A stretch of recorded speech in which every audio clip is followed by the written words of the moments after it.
Hi, good morning everyone. My name is Ankit. आज हम बात करेंगे खून की कमी के बारे में, एनीमिया। क्या होता है ये?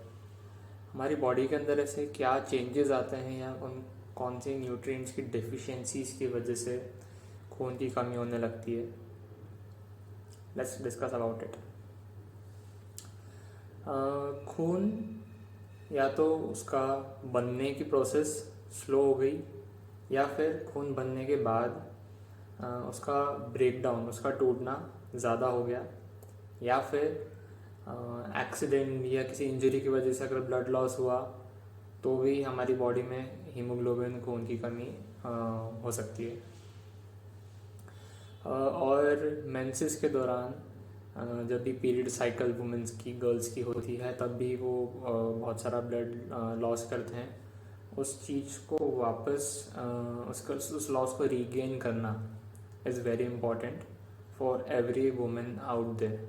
सो उनको भी एनीमिया बहुत है। ये जनरली स्लम्स और रूरल एरियाज़ में ज़्यादा देखा जाता है, लेकिन अभी अर्बन एरियाज़, सिटीज़ में भी बहुत देखा जा रहा है। ये किस फॉर्म में देखा जाता है? अंडरवेट। जब लोग या छोटे बच्चे अपना वेट इंक्रीज़ नहीं कर पाते। हाँ, बहुत सारे कारण रहते हैं, लाइफस्टाइल रिलेटेड, डाइट, या फिर रूटीन, या एब्जॉर्प्शन रिलेटेड इश्यूज़। लोग वो फूड कंज्यूम तो कर रहे हैं, लोग प्रोटीन रिच चीज़ें खा रहे हैं, आयरन रिच चीज़ें ले रहे हैं, B12 रिच चीज़ें कंज्यूम कर रहे हैं, लेकिन फिर भी उनकी बॉडी ब्लड नहीं बना पाती, उनकी बॉडी का वेट इंक्रीज नहीं हो पाता। We are talking about good weight, bone density and muscle mass. So क्या सिम्टम्स हैं इनके? एक हमने बात करी, underweight. Okay, next is clinical. ऐसे कुछ फीचर्स रहते हैं, जैसे जनरली हाथ में गुलाबीपन या लालपन नहीं होना।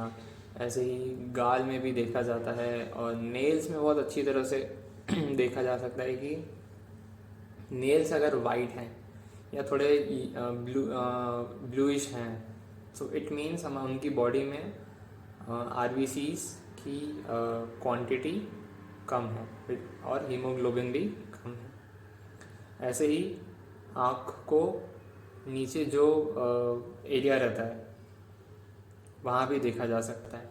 ऐसे ही लिप्स या टंग में भी देखा जाता है। इसका एक बहुत इजी सिंपल सा एक ब्लड टेस्ट होता है, विच इज़ वेरी चीप, 200-250 रुपये के अंदर हो जाता है। CBC, complete blood count. ये हर पैथोलॉजी लैब्स में अवेलेबल है, और विद इन आवर्स इसकी रिपोर्ट आ जाती है। इसकी रिपोर्ट करवाएं। मैं यहाँ एक वीडियो फ्लैश करूँगा, एक पिक्चर फ्लैश करूँगा, जिसमें आप देख सकते हैं कि क्या अगर हमने CBC रिपोर्ट करवाई है तो ये अगर नॉर्मल है तो ऐसे दिखनी चाहिए, लेकिन अगर हमें कौन सी विटामिन या किसी और चीज़ की डेफिशिएंसी की वजह से हो रहा है जो बहुत ही बेसिक है, B12 या फॉलिक एसिड, तो यहाँ देख सकते हैं। सो नेक्स्ट इज इसके कारण क्या होते हैं। इससे पहले एक बार बात करते हैं, वो जिम लवर्स लोग चाहते हैं कि हमारा वेट बढ़े, हमारा मसल मास बिल्ड हो। इसको इमेजिन करें, जब भी हम जिम जाते हैं, डंबल उठाते हैं, किसी एक मसल ग्रुप को हिट करते हैं, फॉर एग्जांपल लेग्स, ठीक है। लेग्स को जब हमने हिट किया तो ऐसा क्या बॉडी का वो एलिमेंट है जो उस पर्टिकुलर मसल ग्रुप में, थाइज में वो पंप लेके आता है? वहाँ पर सिर्फ ब्लड सर्कुलेशन बढ़ता है, दैट्स इट।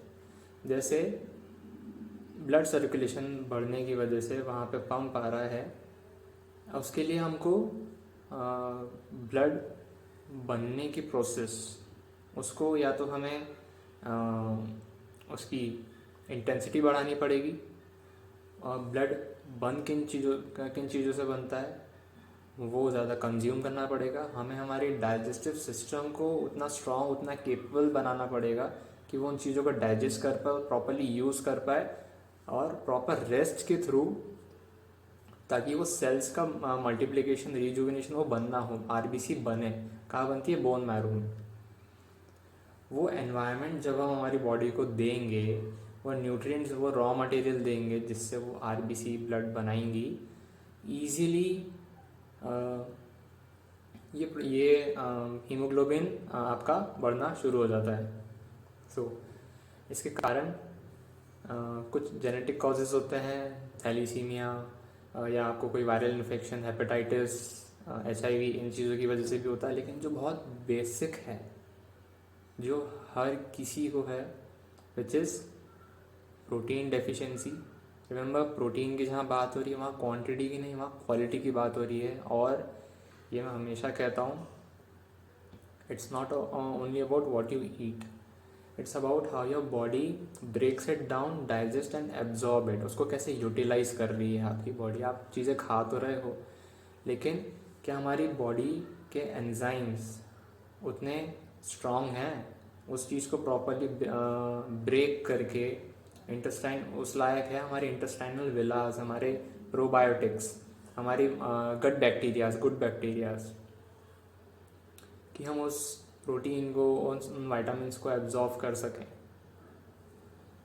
वहाँ पे ध्यान देना है। So one is protein, second is iron. इन दो चीज़ों से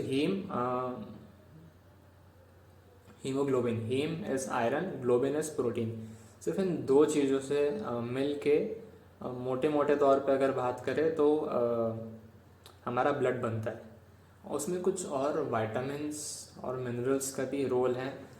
यहाँ हम एक और पिक्चर अभी डालेंगे जिसमें आप देख सकेंगे कि कौन कौन से न्यूट्रिएंट्स ज़रूरी हैं पूरी इरेथ्रोपोएसिस, जो ब्लड बनने की प्रोसेस है उसमें।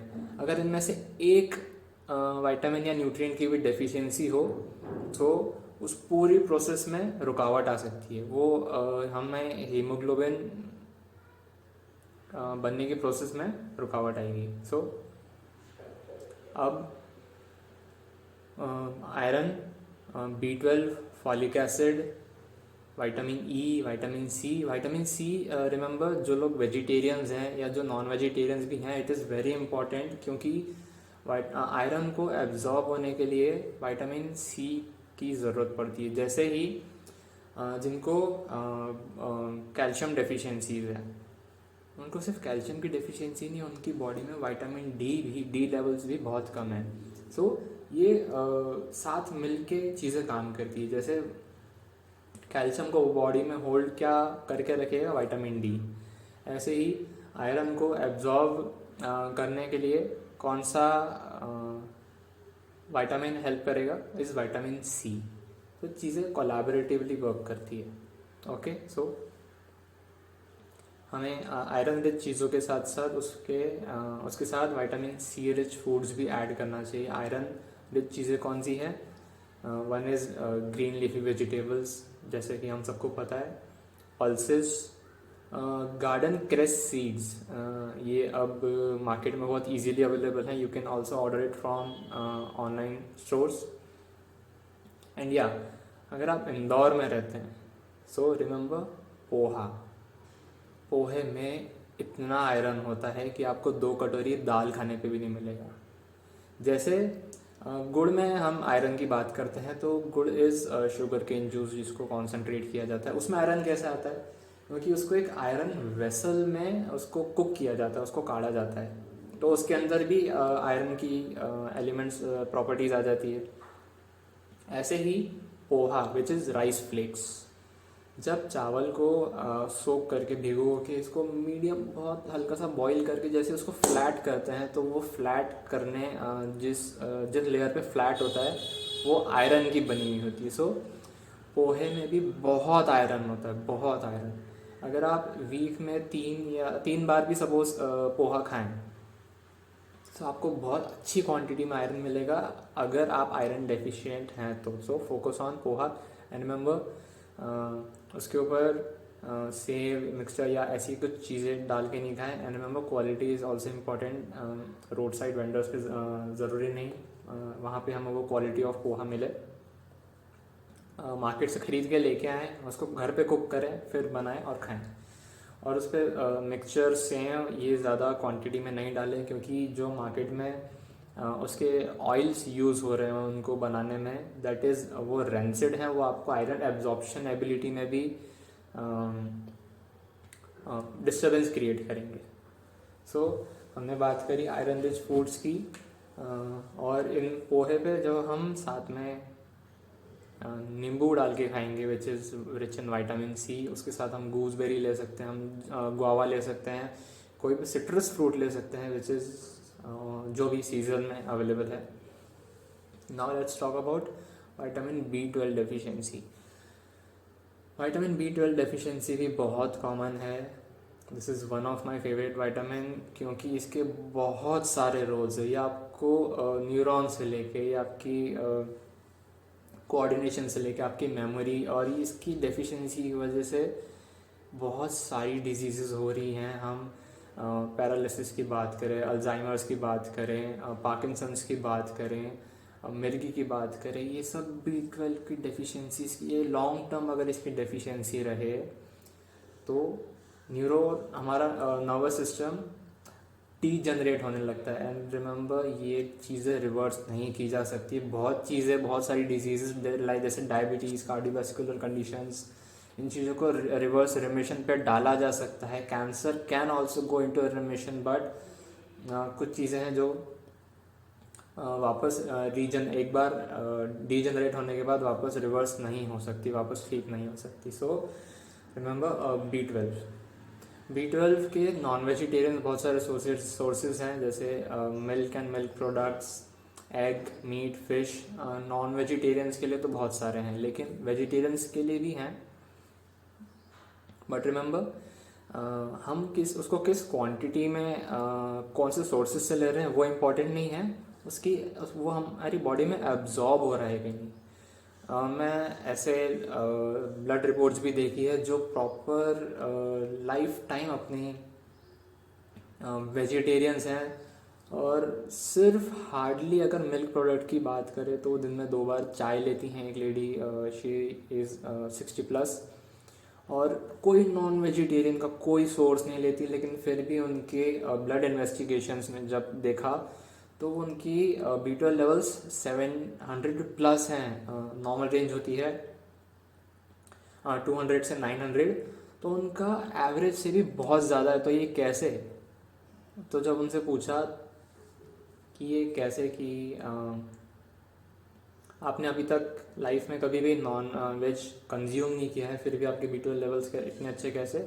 तो उनसे बात करने के दौरान एक बात पता चली कि उनको कभी भी डाइजेस्टिव हेल्थ रिलेटेड इश्यूज़ नहीं हुए।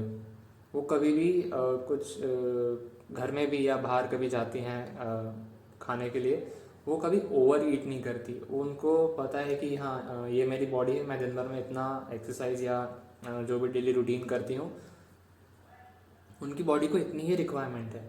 रिमेंबर, B12 को एब्जॉर्ब होने के लिए इंट्रिंसिक फैक्टर की भी रिक्वायरमेंट है, जो हमारे स्टमक में प्रोड्यूस होता है। जिस इंट्रिंसिक फैक्टर के साथ जब B12 बाइंड होगा तभी वो एब्जॉर्ब होगा। हम कितने भी B12 रिच फूड आइटम्स खा लें, एग ले लें, लिवर कंज्यूम करें, लेकिन उसकी एब्जॉर्प्शन एबिलिटी तभी बढ़ेगी जब हमारे स्टमक इंट्रिंसिक फैक्टर प्रोड्यूस कर पाएगा विथ सफिशिएंट क्वांटिटी। सो अपने एसिडिटी को देखें, कॉन्स्टिपेशन देखें, अगर आपको ब्लोटिंग होती है वो देखें। रिमेंबर, ओवर ईट ना करें। जैसे ही व्हेनेवर यू फील्स लाइक कि आपका स्टमक फुल हो गया है, stop eating that right now. सो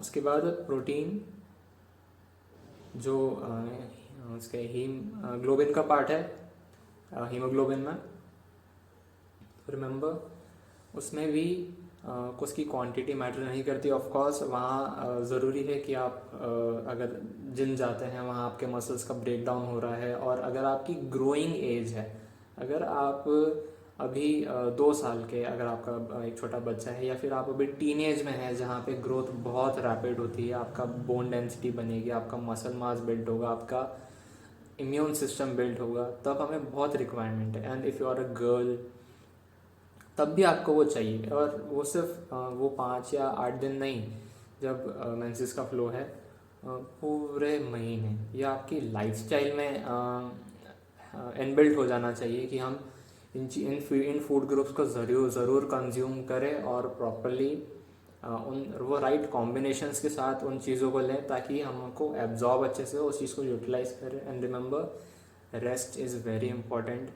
अगर हम रेस्ट करेंगे तो ही हमारे हार्मोन्स बैलेंस होंगे। हार्मोन्स का रोल हर जगह है।